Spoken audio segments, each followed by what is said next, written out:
こんにちは、オートウエストエンドです。さあ、今回は BMW の便利な機能を紹介していきたいと思います。今、シフトノブを触っていますが、こちらのサイドミラーが傾きました。このリバースに入れるとミラーが下方向に傾いていくんですが、その機能を今回はシェアしたいと思います。まず映っていますこちらのスイッチ、手前の方はウィンドウを上げ下げするスイッチで、奥の方に見えるのがサイドミラーの調節のスイッチです。そしてこちらがシフトレバーですね。そしてこちらがサイドミラーと、この3つの場所が連動して運転しやすく、駐車がしやすい、そんな機能を使うことができます。ちなみに動画の後半ではこの機能をオフにする、そういった方法もありますので、そのやり方も紹介していきたいと思います。ちなみに先日このサイドミラーの上下調節をする機能が使えなくなってしまいまして、その原因を探る動画をアップしました。今そのモーターが壊れているということが分かったんですが、それをオーダーしているところです。ただ左右に動かすモーターはまだ生きているということで、それを上下に動かすモーターと入れ替えて上下調節機能を復活させるというところまでの動画でした。はい、それでは話を今回のリバースティルト機能に戻していきたいと思います。この機能自体は本当にシンプルなもので、リバースにシフトを入れますと自動的に助手席側のサイドミラーを下に傾けてくれます。これでどういった効果があるのかと言いますと、路面のその路肩と後輪の位置関係を見やすくしてくれると、そういった効果があります。実際に路肩に寄せるときに後輪との距離を見ることができると本当に駐車しやすいので、小さい丸い広角の鏡を後付けでつけてらっしゃる方もいると思います。それでね、ちょうど路肩と後輪の部分が映るようになりますが、それと同じような役割ですね。ただこちらの場合はミラー自体が下に傾いてくれるので、ミラー全体でタイヤと路肩の距離を見ることができるので便利です。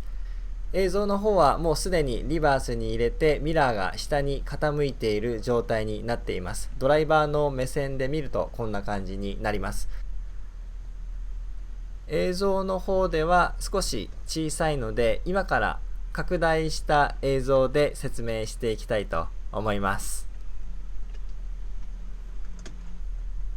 はい、この矢印の先、この黒い部分が後輪になります。そしてその右側に路肩の部分が見えていると思います。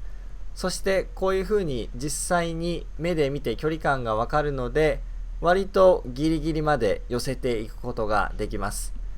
そしてギアをリバースから移動させますと、このサイドミラーも自動的に元の位置に戻ってくれます。実際に後輪と路肩の位置関係を目視することによって後輪が接触してしまうその可能性をね、減らすことができます。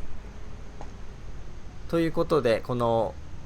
接触してガリ傷になってしまう、もうね、僕のホイールはもうすでにありますが、これはホイールだけ安く中古タイヤで買ったので、もともとガリ傷がありました。なので僕はつけておりません。はい。でも前輪なんか笑ってしまうぐらいこの傷ありますね。また後々の動画でこの傷も補修していきたいと思います。このリバースティルト機能は使うまではあんまりその効果が、便利さがわからなかったんですけども、一回これ使い出すともうこれがないと駐車が路肩に寄せるのが怖くなるぐらいめちゃくちゃ便利で助けられております。ただこの上下運動させたくないという時もあるかもしれません。その時のためのオフにする方法を紹介したいと思います。今スライドさせましたボタンなんですが、これは左右のサイドミラーを調節する切り替えスイッチです。スライドを右側にすると助手席側のこちらのミラーを調節するモード、そして左側にずらしますと運転席側、左側のミラーの調節をするモードに入ります。そしてこの調節するスライドボタンを右側、助手席側の調節をするという方に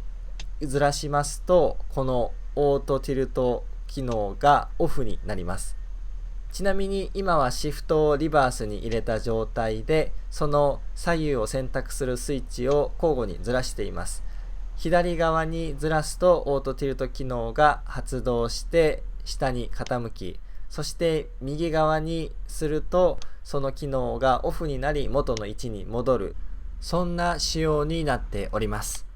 ということで今回は便利なリバースティルト機能を紹介してきました。この機能がついている BMW に乗られている方はぜひ活用してみてはいかがでしょうか。ということで今回の動画参考になったという方はいいねボタンを、こういった BMW の機能紹介の動画を見たいという方はぜひ登録ボタンをお願いいたします。今回も最後までありがとうございました。それではまたお会いしましょう。